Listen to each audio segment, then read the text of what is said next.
Dear parents, are you worried that your child is depressed? Growing up is full of changes, like starting school, going through puberty, and preparing for exams. For some children, changes like this can cause stress and depression. If you think that your child may be depressed, you should know these things. If you have young children, right, it's common for young children to experience emotional problems.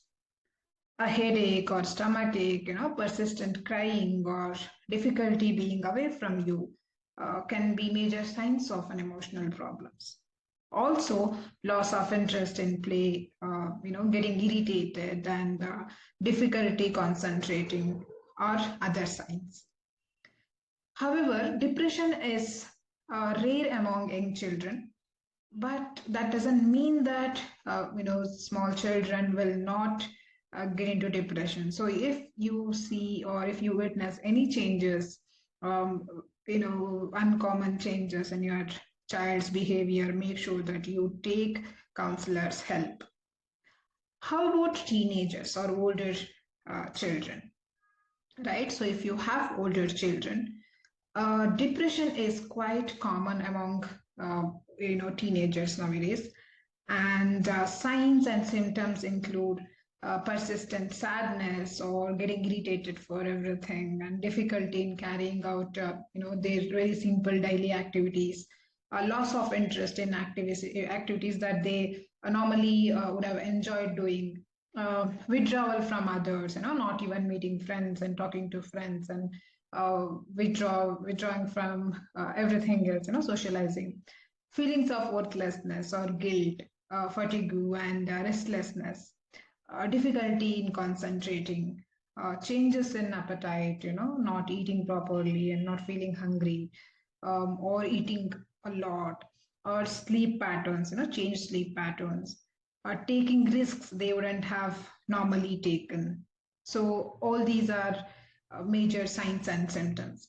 So depression is not a sign of weakness, it can be prevented and treated. So this is very important aspect that we have to remember when we are dealing with people or children who are going through depression.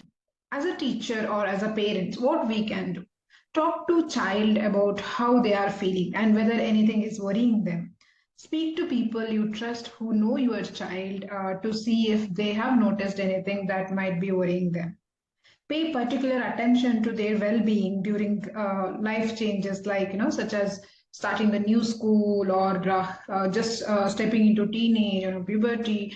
Make sure that that change change is taken care, change is not disturbing the child. Ask your healthcare provider for advice. Don't delay getting in touch if you feel that your child is depressed. Encourage your child to get enough sleep, eat regularly, be physically active, and to do things they normally enjoy. Protect your child from situations where they may experience excessive stress. Don't push for anything. Maltreatment or violence, these from this also have to keep them protected. Very important thing is spend time with them.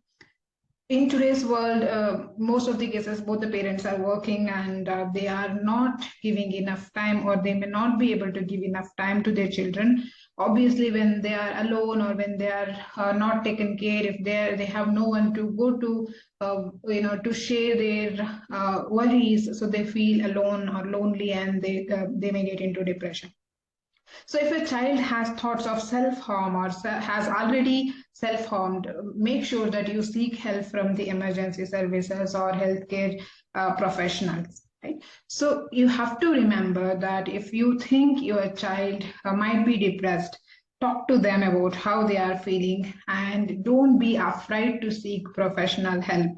This is very essential that you have to meet, healthcare professionals, counselor or therapist, right?